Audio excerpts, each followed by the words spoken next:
Welcome back to another UFC fight prediction video. In this video, I'll be predicting the matchup for Israel Adesanya versus Paulo Costa for the undisputed middleweight title. So this fight is looking to be scheduled. I think they already got a date, but it's not set in stone just yet, or at least not to the public just yet.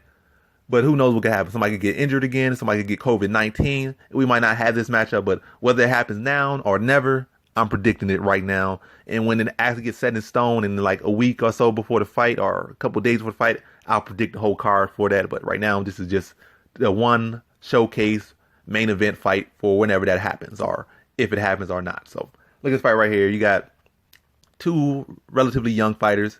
Definitely both fighters around their prime or in their prime, and have been on a tier in the division, in this middleweight division, and definitely has the sport on notice. And it is definitely one of the fights that, when they were coming up or trying to get to the title, or, well, Costa's still ain't that title, but he's going to get that title shot.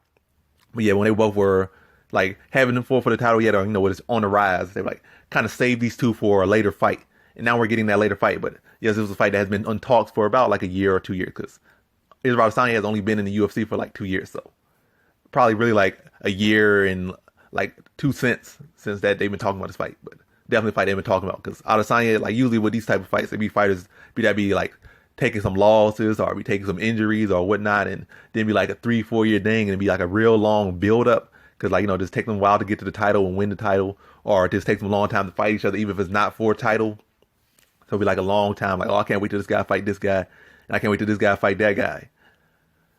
But it's really ain't been the longest wait. Like, you kind of waited like a little bit, but they had it out to you real quick, like a Little Caesars pizza. And I don't know, Little Caesars pizza is nasty and whatnot, but basically I'm talking about they're hot. It came off the press pretty quick. That's all I'm saying. So looking at this fight right here, you got Israel Adesanya versus Paulo Costa. You got the 6'4" Adesanya versus the 6'1" Paulo Costa. Both at 185. They both cut there, though Paulo Costa is clearly the more filled out 185er. You got an 80-inch reach Adesanya versus the 72-inch reach Paulo Costa. Adesanya is like 2 years older. And that's really the stats right there. As far as just, the tell of the tape. There's more important things to this fight, and I'm going to get into that. So firstly, let me just say one thing I really want to say about this fight. They try to act like, try to downplay Adesanya on his way up. Like, oh, he only fought this guy. He ain't fought nobody. He ain't fought this and fought that. He got a title shot so quick. And he got to choose his fights he won. Like, he got to fight Anderson Silva, old Anderson Silva, and got that victory. And wasn't even that impressive beating him. Then he got this and he got that. But it's not like people try to say that. Then like you really hear people knock on Costa. But let's look at Costa and Adesanya's career as far as where they got to where they got.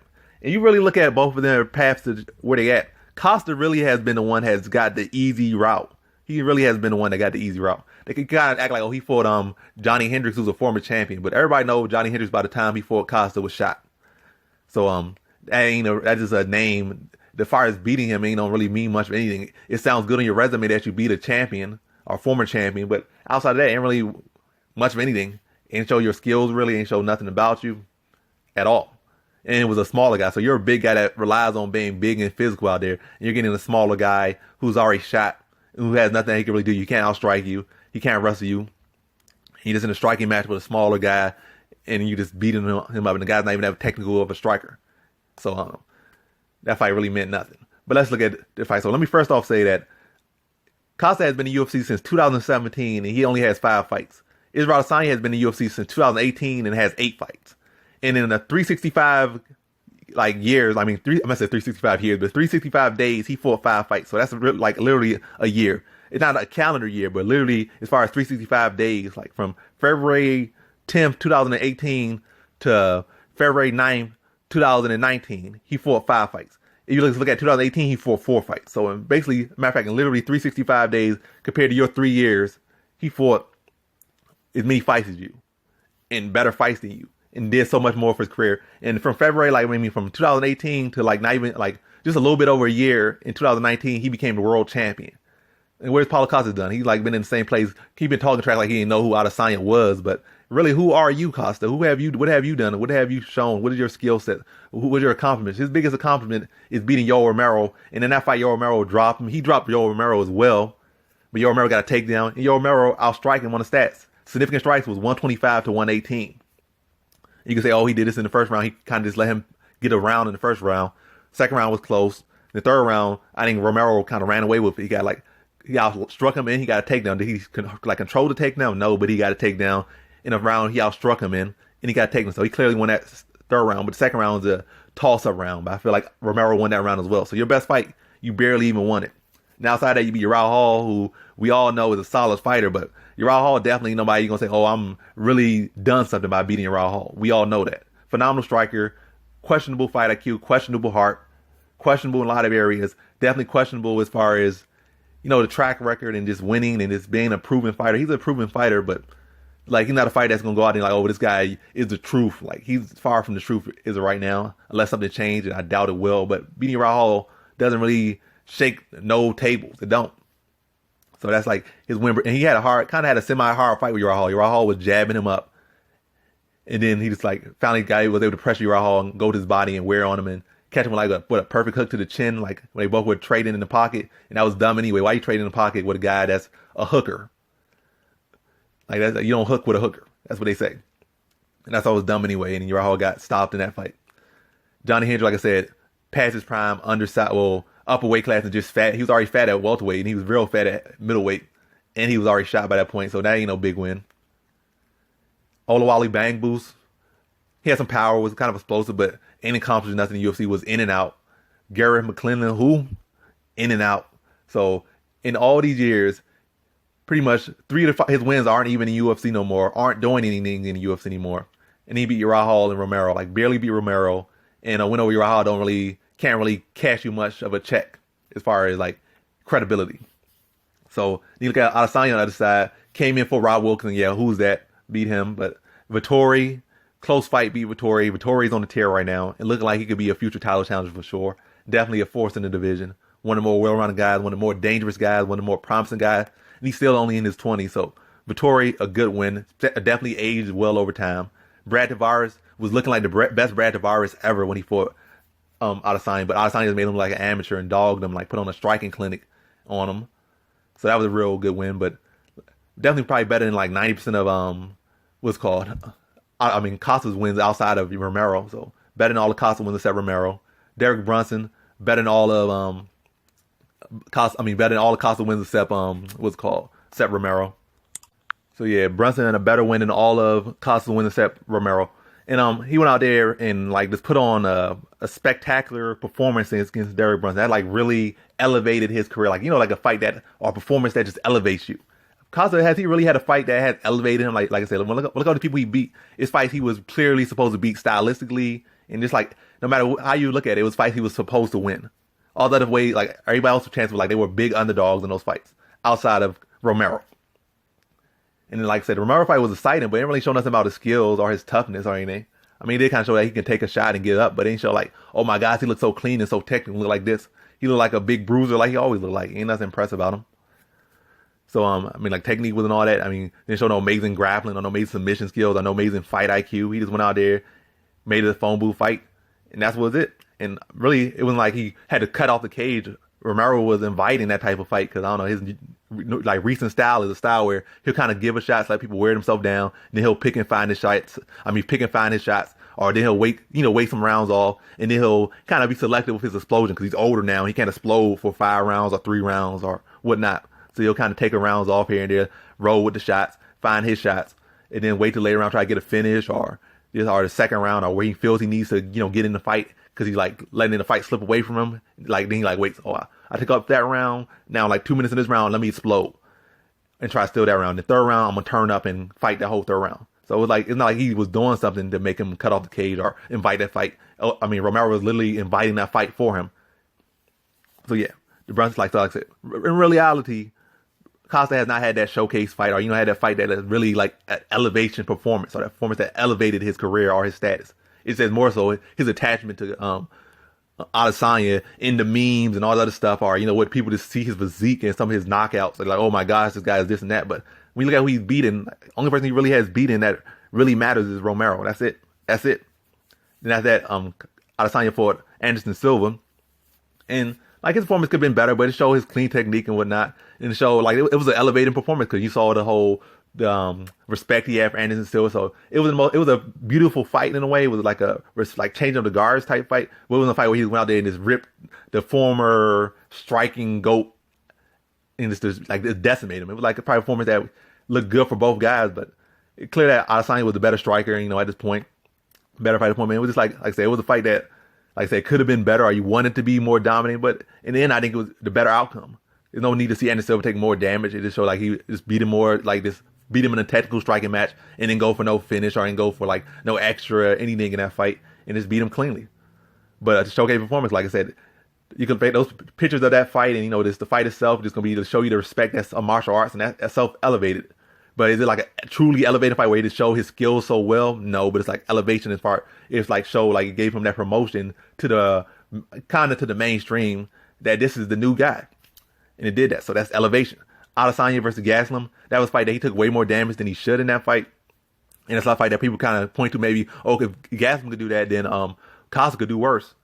But it was a fight that definitely elevated his career because he got the interim title, and it was an amazing performance, probably one of the best fights in the UFC history and MMA history, probably like top 50. Amazing fight. Tougher than it should have been, but he got the victory, and it showed that his heart, he could dig deep, umbilical or whatever he said, and get a big victory. It was dropped Gastelum 4 times in that fight, 3 times in the last round. So big performance, elevation. Then the biggest elevation of his career, just destroyed Robert Whittaker in the title fight, did the whole dance before it and destroyed him. Then had a snoozer, and the next fight was Yoel Romero. But in that fight, it's not like he really said anything that knock on him against Romero to show maybe that when a person not engaging, it's hard for him to really put on as amazing of a performance as he can, because Romero was just kind of sitting there in front of him, just moving his feet, just playing around, and really not trying to get countered. He kind of load up a big shot every now and then and fire. So it wasn't like he was out there giving Adesanya a lot to work with. And a lot of times with these counter strikers, like little sniper type fighters, they look for holes or openings, and Romero wasn't giving it. So it turned out to that fight. And like when you really look at these styles over the years in boxing, kickboxing, any type of striking match or any type of anything, when you got these fighters that are real good counter fighters, real good sharp fighters, when the fighters out there not really giving them nothing to work with, it turns into these snooze fest fights. And it's like, it happened, but he won the fight nonetheless. It was a weird style fight, and weird fight, a weird strategy, and he just dealt with it and found a way to win. Not the most impressive, not the most dominant fight. On some people's scorecard, they could give it to Yoel Romero, even though in reality, Yoel Romero wasn't really even doing anything at all. So you would lean to Adesanya anyway. But the fight that, like I said, weird approach to the fight, and he just adapted to it and got a victory. We look at it, you don't get stuck on that one performance. Because to the point of Paulo Costa versus Adesanya, how I see is Romero.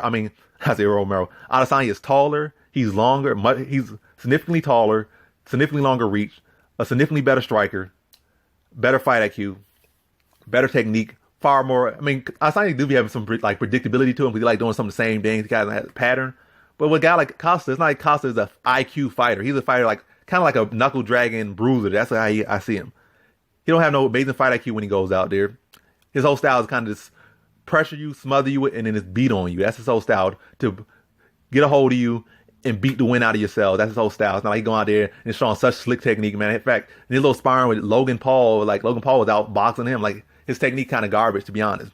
His boxing not that best. Like I said, he's big, he cuts a lot of weight, he's strong, and that's about it. And he got some decent jiu-jitsu. He's not no world champion jiu-jitsu guy. He's not no Golden Gloves boxer, or even no guy that just has skills at that level of boxing. His skills at boxing are basically almost semi-decent, or like a decent amateur boxer. Not a guy like, I don't know, maybe with his power and his size, it could go further in boxing. But in reality, when I look at his technique-wise, and really the whole overall package, he's not a guy his boxing is so scary. It's more so his power, like I said, and his size and his physique, that he's going to put it on you. And I think he got some pretty good, decent condition as well for being that big. That's another feather in his cap. Like, he's big, he hits hard. Technique not the best, but at least he can keep that going for as long as he needs to go. I don't know about 5 rounds, but for 3 rounds, he could definitely hold a good pace. So that's one compliment to him. But like I said, his technique's not the best at all. He's not the bigger fighter as far as, it's not like he's like 6'5" going against Adesanya when he got like 80-inch reach or 78-inch reach. He giving him a lot of reach, give him a lot of height, give him a lot of speed, give him a big technical advantage edge. I say really the thing that can make this fight the most interesting is the fact if he can take Adesanya down consistently, or if we take him down, he can do there. But Adesanya's takedown defense is already getting better. His grappling is already getting better. And we look at Paulo Costa's track record in the UFC, I don't think he shot a single takedown. I think he might have dropped some people or kind of got people to slip from his pressure. But he only secured a single takedown. And he hasn't really done much at all on the ground. So to be thinking his grappling is so good or so proven, it's kind of very questionable. And the only guy he didn't even get a ground thing on was Ali Bang Boost, and I don't really mean that much anything. That's a guy that's not even UFC anymore. That's a guy that's not UFC caliber. Definitely not upper echelon UFC caliber. So, and it's not you went out there and just were so amazing on the ground. You just like split his guard like butter, took his back and did a fly. Then transitional armbar or some Mason mission. You just beat on him. That's all you did. Now you're going against the best guy in the division, probably the best striker MMA or UFC has ever seen, probably, and give him height and reach. And you're predictable and you're slower than him. And your arsenal strikes is very limited, like some hooks, maybe an overhand, maybe a head kick. But that's about it. He don't really got no slick footwork, no slick this, no slick that. He's a big bruiser who's going to be right there in front of Adesanya to be tagged and picked apart. And that's how I see the fight. Like I said, it make him interesting if he really implemented his grappling and his grappling was truly so good or something, or he actually had some bit of fight IQ or something and could mix it together well, or do something smart. But I don't expect him to do nothing smart. I expect him to go out there and try to smother Adesanya, beat on him. I expect Adesanya to walk him to shots all day, pick him apart, angle off. And Adesanya is a guy that has good footwork. He's not a guy that's going to just go straight back and allow you to put him against the cage. He's going to circle. He does a combination, backs off, circles, and never really allows, like what does it say, like he never makes two steps back. That's what they kind of say about him. Like, it's one step, then he steps off. So he's not going to be a guy that's going to be easy to pressure. And with that length and that reach and that speed and your predictability, he's just going to be picking you apart all day and walking you to shots. I think if it's not like a one-sided, it's not going to be one-sided. Costa's going to probably try to force some things and get some success here and there in the fight, but really most of the fight is going to be a showcase for Adesanya picking apart Costa. If it's not just like a showcase for 5 rounds, I think it's a fight where Adesanya eventually picks him apart, counters him, drops him, and finishes him off like in that 4th round. And that's how I see it. I don't think it's going to be like a fight that goes 5 rounds. I think it's a fight where Adesanya is going to be landing too clean on Costa. Costa is going to be there to be hit too many times and be too predictable and just be walking into shots, and Adesanya is going to put it on him. Eventually, this fight goes on, he's going to start to land those real snipe shots, those real clean shots, and really start to open up with his striking. And no matter if Adesanya is a power puncher or not, or Costa is a tank or not, precision, too much precision and consistency landing in these critical areas is going to put anyone down. I think eventually Adesanya puts him down in that 4th round and finishes him with TKO strikes. So in this fight, I got Israel Adesanya via TKO, 4th round TKO. And that concludes my fight predictions for Adesanya versus Costa.